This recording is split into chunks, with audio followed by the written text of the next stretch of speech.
El contenido de hoy, niños, en castellano es un tema que nosotros ya manejamos prácticamente desde el tercer grado. Lo estamos desarrollando, entonces va a ser, diríamos, afianzar nuestro conocimiento. Es el cuento, ¿verdad? El cuento, sus características, sus elementos. Sabemos que el cuento entonces es una narración breve con generalmente personajes fantásticos y por sobre todo tiene un reducido número de personajes.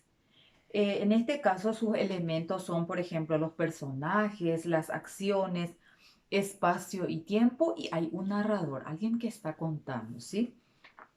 Luego, también podemos destacar de que en este caso, por ejemplo, hay personajes que presentan ciertas características.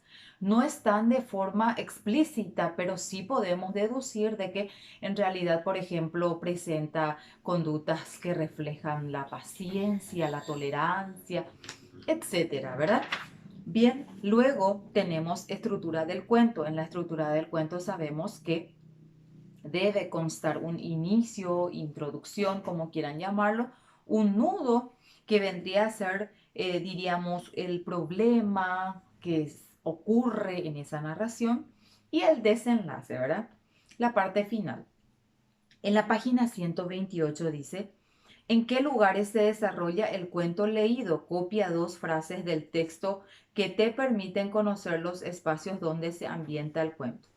Bien, esto es con respecto al cuento que justamente ya leímos. El cuento que estuvimos trabajando entonces se refiere al cuento Un elefante ocupa mucho espacio. En ese sentido, entonces podemos mencionar de que se desarrolla en el circo y en el aeropuerto, ¿verdad? En el ejercicio 9, ¿qué rasgo físico caracteriza a Víctor? Nos damos cuenta de que Víctor es un elefante, ¿verdad? Es un animal muy grande que ocupa mucho espacio. ¿Cómo describiría psicológicamente a Víctor? Explica una característica y ejemplifica en el texto. Bueno, podemos mencionar que Víctor es valiente y entusiasta. ¿Por qué motiva a sus compañeros a unirse a la huelga y a luchar por sus derechos? 11. Nombra tres características de un elefante ocupa mucho espacio que permiten considerarlo un cuento. Podemos entonces describir. Presenta la estructura de un cuento porque tiene introducción, nudo, desenlace. Tiene un narrador que relata la historia y aparecen personajes que llevan a cabo las acciones. Practica.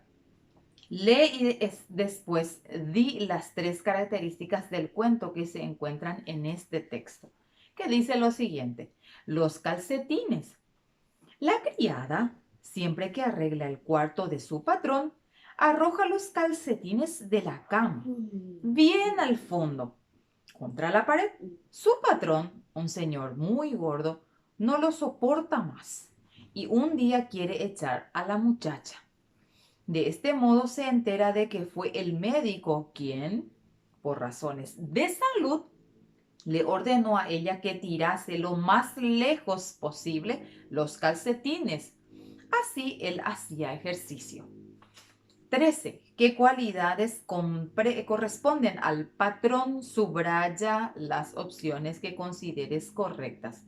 Y nos damos cuenta entonces,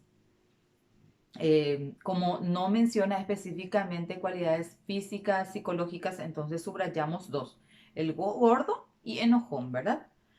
14. Describe los siguientes momentos del cuento. En la situación inicial sería que la criada arroja los calcetines. En el nudo sería el patrón se enoja y la quiere echar. Y el desenlace sería se entera de que la muchacha arrojaba los calcetines por orden médica para que él hiciera ejercicio. Luego, en la página 130, habla un poquito de los prefijos y sufijos. Entonces, nos presenta un texto, un fragmento, y en el primer punto dice, ¿cuál es el significado de las palabras destacadas?